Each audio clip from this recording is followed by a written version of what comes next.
నిర్మల్ జిల్లా బాసల్లోని triple IT క్యాంపస్లో విద్యార్థులు మరోసారి ఆందోళన బాటపట్టారు. సెకండ్ సెమిస్టర్ పరీక్షా పేపర్ వాల్యుయేషన్ పారదర్శకంగా జరగలేదని విద్యార్థులు ఆరోపిస్తున్నారు. బ్యాక్లాగ్ పేపర్ల రీవాల్యుయేషన్లో అధికారుల పొరపాట్లు బయటపడ్డాయని చెప్తున్నారు. విద్యార్థులు అధికారులను నిలదీస్తారు. తమకు న్యాయం చేయాలని విద్యార్థులు డిమాండ్ చేస్తున్నారు.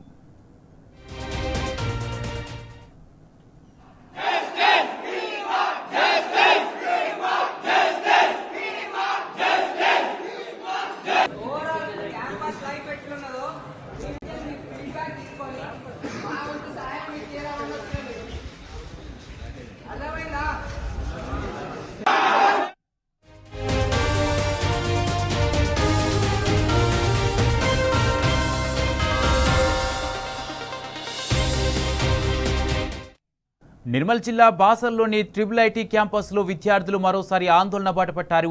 సెకండ్ సెమిస్టర్ పరీక్షా పేపర్ వాల్యుయేషన్ పారదర్శకంగా జరగలేదని విద్యార్థులు ఆరోపిస్తున్నారు. ఇదే అంశానికి సంబంధించి పూర్తి అప్డేట్స్ మా ప్రతినిధి రాజు అందిస్తారు. రాజు, బ్యాక్లాగ్ పేపర్ల రీవాల్యుయేషన్లో అధికారుల పొరపాట్లు బయటపడ్డట్టుగా తెలుస్తుంది. దీనికి సంబంధించి పూర్తి అప్డేట్స్ ఏంటి? కుమార్, ఈ ఆదిలాబాద్ నిర్మల్ జిల్లా బాసరలో ట్రిపుల్ ఐటీలో మరోసారి విద్యార్థులు ఆందోళన బాటపట్టారు. ఈ విద్యార్థులకు సంబంధించి ఎగ్జామినేషన్ పేపర్ల వాల్యుయేషన్ లో సెకండ్ సెమిస్టర్ 2 ఎగ్జామ్ రాసిన వారి విద్యార్థులకు సంబంధించిన పేపర్ల వాల్యుయేషన్ లో కొన్ని పొరపాట్లు జరిగినట్టు విద్యార్థులు గమనించడం జరిగింది. అయితే బ్యాక్లాగ్ పోస్టులకు సంబంధించి బ్యాక్లాగ్ సబ్జెక్టులకు సంబంధించి ఎగ్జామ్ రాయడానికి రుసుము కూడా చెల్లించడం జరిగింది.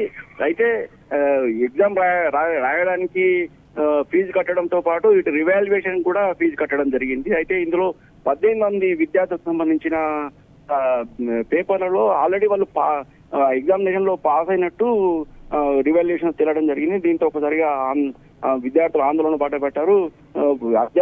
అధికారుల పొరపాట్లు బయటపడడంతో ఆందోళన బాటపట్టారు. నిన్న రాత్రి క్యాంపస్ లో విద్యార్థి సంఘం ఆధ్వర్యంలో పెద్ద ఎత్తున విద్యార్థులు ఆందోళన చేయడం జరిగింది. అధికారులను, ఈ యూనివర్సిటీకి సంబంధించిన అధికారులను నిలదీయడం జరిగింది.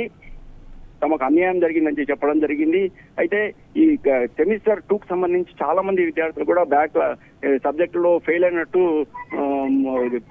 యూనివర్సిటీకి సంబంధించిన అధికారులు వారికి చెప్పడం జరిగింది. అయితే అందులో ఫెయిల్ అయిన సబ్జెక్టులను ఫీజు కట్టిన నేపథ్యంలో 18 మంది విద్యార్థులు ఫీజు కడితే వాళ్ళు పాస్ అయినట్టు వారికి రిపోర్ట్ ఇవ్వడం జరిగింది. అయితే అది అధికారులు నిలిస్తే మాత్రము ఈ సబ్జెక్ట్ కాదు, మరో సబ్జెక్ట్ లో మీరు ఫెయిల్ అయ్యారని చెప్పడం జరిగింది. దీంతో విద్యార్థులు గందరగోళానికి గురవుతున్నారు. ఇది ఎగ్జామినేషన్ సంబంధించిన విషయంలోనే ఈ అధికారులు ఇంత అలసత్వంగా ఉంటే తమ భవిష్యత్తు ఏంటని విద్యార్థులు ప్రశ్నించడం జరిగింది.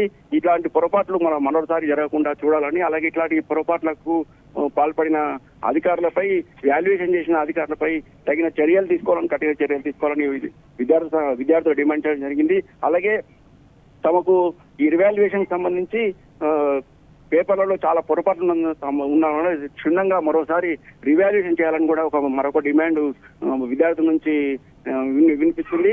మొత్తానికి రివాల్యుయేషన్ సంబంధించిన సంఘటన ఆందోళన మాత్రం క్యాంపస్ లో నిన్న పెద్ద ఎత్తున కూడడం జరిగింది. ఇప్పటికైనా అధికారులు చర్యలు తీసుకొని రివాల్యుయేషన్ విషయంలో పొరపాటు జరగకుండా పునరావృతం కాకుండా చూడాలని చెప్పేసి విద్యార్థులు ప్రధానంగా డిమాండ్ చేయడం జరిగింది. Right, thank you Raju.